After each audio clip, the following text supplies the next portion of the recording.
The pectoralis major moves the humerus in flexion, medially adduction, and keeps the shoulder in place. The origin is the clavicle, sternum, and ribs, and the insertion is the humerus. Deep to that is the pectoralis minor.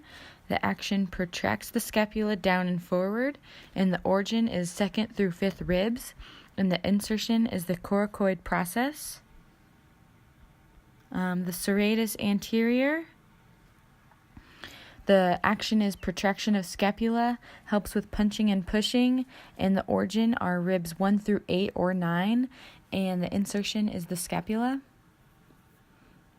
And then the subclavius depresses the shoulder. The origin is the 1st rib, and the insertion is the clavicle. The trapezius retracts, rotates, elevates, and depresses the scapula. The origin is the external occipital protuberance, and the spinous process of C7 through T12. The insertion is the superior nuchal line, the clavicle, and the spine of the scapula. Deep to that, you can see the levator scapulae, which is basically the lifter of the scapula.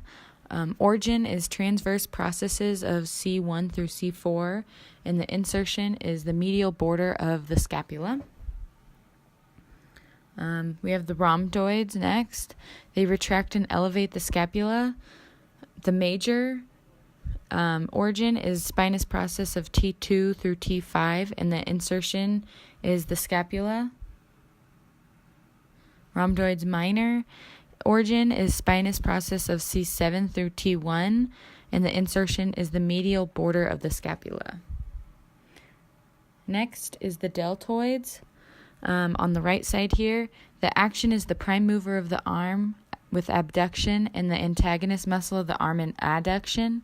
The origin is the clavicle, acromion process, and spine of the scapula, and the insertion is the humerus. This big muscle we have here is the latissimus dorsi. The action allows pulling and rowing. The origin is the vertebrae, iliac crest, ribs, and scapula, and the insertion is the humerus. For the rotator cuff muscles, we'll remove the deltoid so we have a better look. First we have the supraspinatus on the right. This muscle adducts the arm at the shoulder. The origin is the supraspinous fossa, and the insertion is the humerus. Next we have the infraspinatus, right? This muscle laterally rotates the humerus. The origin is the infraspinous fossa, and the insertion is the humerus. Next is the teres minor, which laterally rotates the humerus. The origin is the scapula, and the insertion is the humerus. And then we have teres major on the right, which adducts and medially rotates the humerus. The origin is the scapula, and the insertion is the humerus. Deep to the scapula is the subscapularis on the right, and this medially rotates the arm. The origin is the subscapular fossa, and the insertion is the humerus. And deep in the armpit is the coracoid brachialis on the right, and this flexes and abducts the arm. The origin is the coracoid process, and the insertion is the humerus.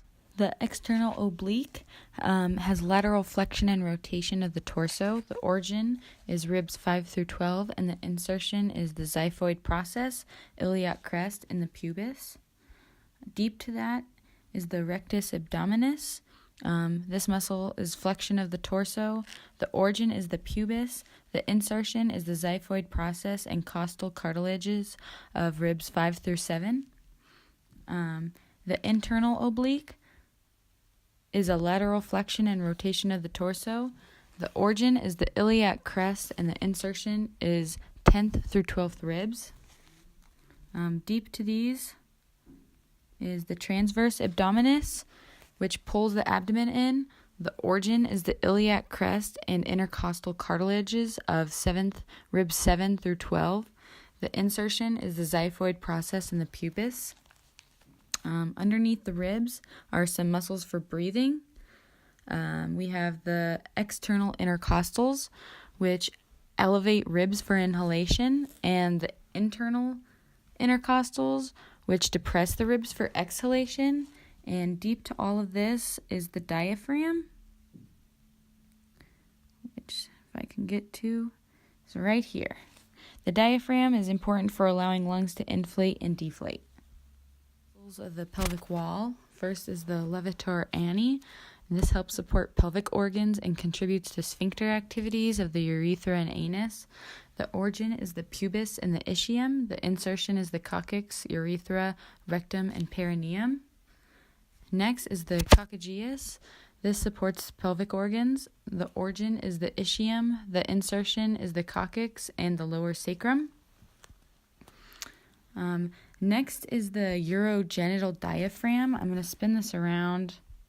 My model doesn't really have a specific urogenital diaphragm, but I think it's in this region. This contains external urethral sphincter and the voluntary control of urination. Next is the ischiocavernosus.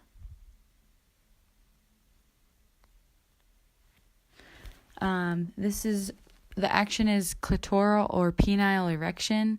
The origin is the ischial tuberosity and pubic symphysis, and the insertion is the clitoris or penis. Next is the bulbospongiosis, and this constricts the vagina and expels the last of urine for females, and in males it expels the last semen drops and maintains an erection.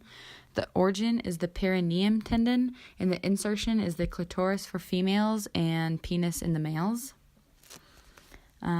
Next is the external anal sphincter, which is right here. This remains closed and contracts and tightens when needed. It's a voluntary muscle, and it attaches to the coccyx. This thin muscle here is the superficial transverse perineal muscle. This supports the pelvic organs, has an origin of an ischial tuberosity, and the insertion is the perineum tendon.